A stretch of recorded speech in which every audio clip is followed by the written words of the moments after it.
ನೀವು ಅಷ್ಟೇ, ನಾವು ಬಡವರು, ಕನ್ನಡ ಮೀಡಿಯಮ್ಮು, ನಮಗೆ ಕಷ್ಟ ಇದೆ, ನಮ್ಮ ಮನೇಲಿ ಸ್ಟ್ರಗಲ್ ಇದೆ, ಬಿಡಬೇಕು. ದಿನಕ್ಕೊಂದು 4-5 ಅವರ್ ಕುತ್ಕೊಂಡು UPSC KPSC ಪರೀಕ್ಷೆ ಕಟ್ಟಬೇಕು, ಕುತ್ಕೊಂಡು ಕ್ರ್ಯಾಕ್ ಮಾಡಬೇಕು, ಬದಲಾವಣೆ ಮಾಡಬೇಕು ಅಂತ ತಾಕತ್ತಿದ್ರೆ ಸಿಸ್ಟಮ್ ಒಳಗೆ ಬಂದು ಬದಲಾವಣೆ ಮಾಡಬೇಕು. ಆಚೆ ನಿಂತ್ಕೊಂಡು ರಿವ್ಯೂ ಬರೆದ್ರೆ ಏನು ಬದಲಾಗುತ್ತೆ? ನಾನು ಯಾಕೆ ಹೇಳ್ತಾ ಇದ್ದೀನಿ, ನಿಮ್ಮಂತ ಬಡವರು ಸಿಸ್ಟಮ್ ಒಳಗೆ ಬಂದ್ರೆ ಬದಲಾವಣೆ ಬರುತ್ತೆ ಮಗ. ನಿಮ್ಮಂತ ಬಡವರು ಬರಬೇಕು, ಹಸಿವನ್ನ ನೋವು ಗೊತ್ತಿರೋರು ಬರಬೇಕು, ನಿಮ್ಮಂಥವ್ರು ಬರಬೇಕು. ಏನಾಗಲ್ಲ ಸರ್, ನನಗೆ ಬ್ಯಾಕ್ಗ್ರೌಂಡೇ ಇಲ್ಲ ಸರ್ ನಾನು ಈಗ ಕೆಲವರು ಹುಡುಗರು ಗೌರ್ಮೆಂಟ್ ಸ್ಕೂಲಲ್ಲಿ ಓದೋ ಹುಡುಗರಿಗೆ ಸರ್ ನೇನು MLA అయిపోవాలి ಸರ್, ಏಮೈతుందో ಕಾಣಿ ಅಂತ ಅನ್ಸುತ್ತೆ. ಸರ್ ನೀನು MLA ಆಗ್ಬೋದು, ಆಗಲ್ಲ ಅಂತ ಯಾರು ಹೇಳಿದ್ದ? ಏನು ಸರ್ ಎಲಿಜಿಬಿಲಿಟಿ? ದುಡ್ಡಿರ್ಬೇಕಾ? ಏನಕ್ಕೆ? ದುಡ್ಡಿರೋರು ಏನು ಕಡ್ದು ಕಟ್ಟಿ ಹಾಕಿದಾರ? ಬಡಾದ್ರೂ 5,000 ಜನಕ್ಕೆ ದುಡ್ಡು ನೇಮರ ಸೇಸಿದಾರ. ದುಡ್ಡಲ್ಲ ಮುಖ್ಯ, ದುಡ್ಡಿರೋ ಕೈಲಿ ಏನು ಮಾಡೋಕ್ಕಾಗಲ್ಲ, ಸುಮ್ಮನೆ ಅಸಂಪ್ಷನ್ ಅಷ್ಟೇ. ಧೈರ್ಯ ಇರೋನು ಏನಾದರೂ ಡಿಫ್ರೆನ್ಸ್ ತರೋದು. ನಿನಗೆ ಧೈರ್ಯ ಇರುತ್ತೆ, ಯಾಕೆಂದ್ರೆ ಧೈರ್ಯ ಗೌರ್ಮೆಂಟ್ ಸ್ಕೂಲಲ್ಲೇ ಮಗ ಹುಟ್ಟೋದು, ಕಾರ್ಪೊರೇಟ್ ಸ್ಕೂಲ್ಸ್ ಅಲ್ಲ. ಧೈರ್ಯದ ಜನ್ಮಸ್ಥಾನದ ಹೆಸರು ಸರ್ಕಾರಿ ಶಾಲೆಗಳು. ಧೈರ್ಯ ಜನ್ಮ ಪಡ್ಕೊಂಡಿದ್ದೆ ಸರ್ಕಾರಿ ಶಾಲೆಗಳು. ಅಲ್ಲಿಂದ ಬೇರೆಯವರೆಲ್ಲ ಬಾಡಿಗೆಗೆ ತಗೋಬಹುದಷ್ಟೇ. ಯಾಕಿದು ಹೇಳ್ತಾ ಇದ್ದೀನಿ ಅಂದ್ರೆ, ಗೌರ್ಮೆಂಟ್ಸ್ ಇವತ್ತು ಮೊರಾರ್ಜಿ ದೇಸಾಯಿ ರೆಸಿಡೆನ್ಷಿಯಲ್ ಹಾಸ್ಟೆಲ್ ಓದ್ತಾ ಇದ್ದೀರಾ, ಸರ್ಕಾರ ನಿಮ್ಮ ಮೇಲೆ ಇನ್ವೆಸ್ಟ್ ಮಾಡ್ತಿದೆ. ಧೈರ್ಯವಾಗಿ ಓದಿ, ಚೆನ್ನಾಗಿ ಓದಿ, ಪರವಾಗಿಲ್ಲ. ಮಾರ್ಕ್ಸ್ ಕಡಿಮೆ ಬಂದ್ರೆ ಬೇಜಾರಾಗಕ್ಕೆ ಹೋಗ್ಬಿಡಿ. ಬೈತಾರೆ ಬೇರೆಯವರು. ಅಕ್ಕಿ ಕೊಟ್ರೆ ಸೋಮಾರಿಗಳಾಗಿ ಹೋಗ್ತಾರಂತೆ, 2,000 ಕೊಟ್ರೆ ಸೋಮಾರಿಗಳಾಗಿ ಹೋಗ್ತಾರಂತೆ. ಆ 2,000 ಗೃಹಲಕ್ಷ್ಮಿ ದುಡ್ಡಲ್ಲಿ ನಾವು ಕೊಡೋ ಅಕ್ಕಿಯಲ್ಲೇ ಜೀವನ ಮಾಡೋ ಎಷ್ಟೋ ಕುಟುಂಬಗಳನ್ನ ಹಳ್ಳಿಯಲ್ಲಿ ನಾನು ನೋಡ್ತಾ ಇದ್ದೀನಿ. ಇದನ್ನ ಬೇರೆಯವ್ರು ವಿರೋಧಿಸ್ತಾರೆ, ಅದೇ ಬೇಜಾರಾಗೋದು. బంగ్లాల్లో పెరిగితే హిట్లర్ అపై అయ్యేది, పేదరికంలో పెరిగితేనే. కృషి ఉంటే మనుషులు ఋషులవుతారు, మహాపురుషులవుతారు. If you want to live greatly, you should risk greatly. ನಾನೆಲ್ಲ ನನ್ನ ತಮ್ಮಂದ್ರಿಗೆ ಇವ್ರಿಗೆ ಹೇಳೋದಿಷ್ಟೇ, ಕಷ್ಟಪಟ್ಟು ಓದಬೇಕು, ಇಷ್ಟಪಟ್ಟು ಓದಬೇಕು, ಅಪ್ಪ ಅಮ್ಮಗೋಸ್ಕರ ಓದಬೇಕು. ಹೆಂಗ್ ಓದಬೇಕು ಅಂದ್ರೆ ರಿಸಲ್ಟ್ ದಿನ ಕರ್ನಾಟಕ ನಿನ್ನ ಬಗ್ಗೆ ಓದಬೇಕು, ಇಲ್ಲ ತಪ್ಪಿಗಿರ್ಬೇಕಷ್ಟೇ. ಇಲ್ಲ ಸುಮ್ಮನೆ ಇರ್ಬೇಕು ಲೈಫಲ್ಲಿ. ಇನ್ನು ಬಹಳಷ್ಟು ಜನ ಹೆಣ್ಮಕ್ಳು ಎಲ್ಲ ಜಸ್ಟ್ ನೋಡಿ ಮಾತಾಡ್ತಾ, ನಾನು ಇದ್ರ ಜೊತೆ ನೀವು ಒಂದು ಲೈಫ್ ಲೆಸನ್ ಹೇಳಬೇಕಾಗಿದ್ದು. ಅಲ್ಲಿ ನಮ್ಮ ಸಂವಿಧಾನದಲ್ಲಿ ಫ್ರೆಟರ್ನಿಟಿ ಬಗ್ಗೆ ಮಾತಾಡ್ತೀವಿ, ಭ್ರಾತೃತ್ವದ ಬಗ್ಗೆ ಮಾತಾಡ್ತೀವಿ, ಸಹೋದರತ್ವದ ಬಗ್ಗೆ ಮಾತಾಡ್ತೀವಿ. ಎಲ್ಲ ಹುಡುಗಿರು ನೆನ್ಪಿಟ್ಕೊಳ್ಳಿ, ನಮ್ಮ ಸಂವಿಧಾನ, ನಮ್ಮ ಕುಟುಂಬಕ್ಕೂ ಒಂದು ಸಂವಿಧಾನ ಇರುತ್ತೆ.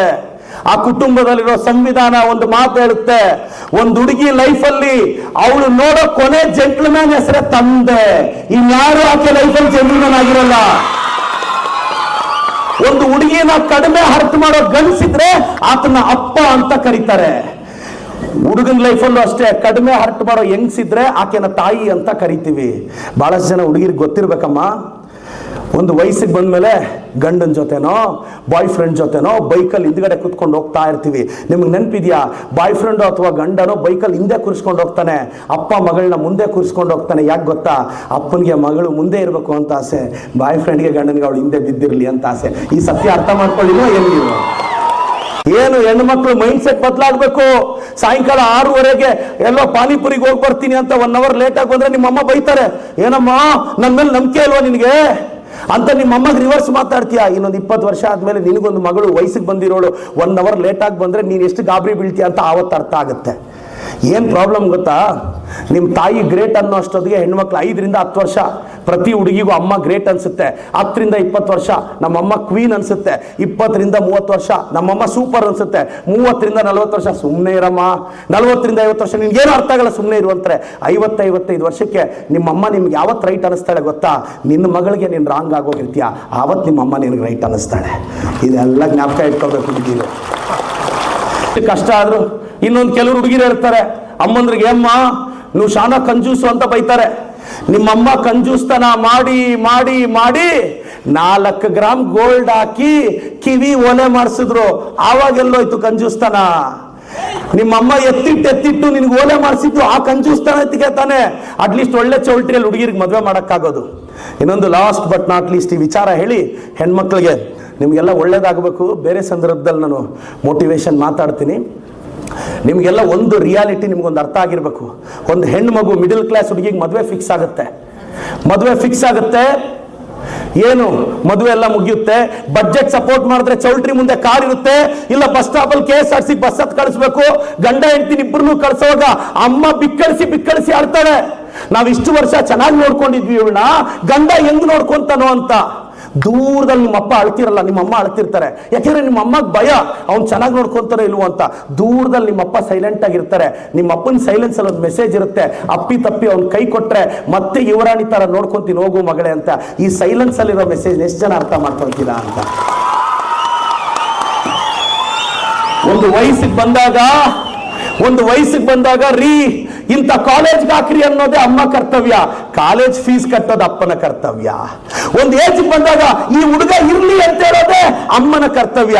ಚೌಲ್ಟ್ರಿಗೆ ಅಡ್ವಾನ್ಸ್ ಕೊಡು, ಮುತ್ತೂಟೋ ಮಣ್ಣಾಪುರಂ ಗೋಲ್ಡ್ ಇಡು, ರೇಷನ್ ತಗೊಂಬ, 2-3% ಬಡ್ಡಿಗೆ ದುಡ್ಡು ತಗೊಂಬ, ಗ್ರ್ಯಾಂಡ್ ಆಗಿ ಮದುವೆ ಮಾಡು, ಅಪ್ಪನ ಕರ್ತವ್ಯ.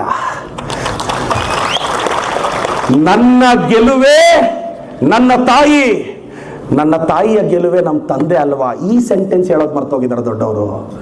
ಪ್ರತಿಯೊಬ್ಬ ಯಶಸ್ವಿ ವ್ಯಕ್ತಿಯ ಹಿಂದೆ ತಾಯಿ ಇರ್ತಾಳೆ, ಆ ತಾಯಿಯ ಹಿಂದೆ ತಂದೆ ಇರ್ತಾರೆ ಅನ್ನೋದು ಮರ್ತೋಗ್ಬಾರ್ದು. ಎಲ್ರಿಗೂ ಒಳ್ಳೇದಾಗ್ಲಿ. ಚಿಕ್ಕಬಳ್ಳಾಪುರದ MLA ಬರೀ ಪ್ರದೀಪ್ ಈಶ್ವರ್ ಅಲ್ಲ, ನಿಮ್ಮ ಅಣ್ಣ MLA ಆಗಿರೋದು ಅನ್ನೋದು ಮರ್ತೋಗ್ಬೇಡಿ. ಬಾಬಾ ಸಾಹೇಬ್ ಅಂಬೇಡ್ಕರ್ ಕೆ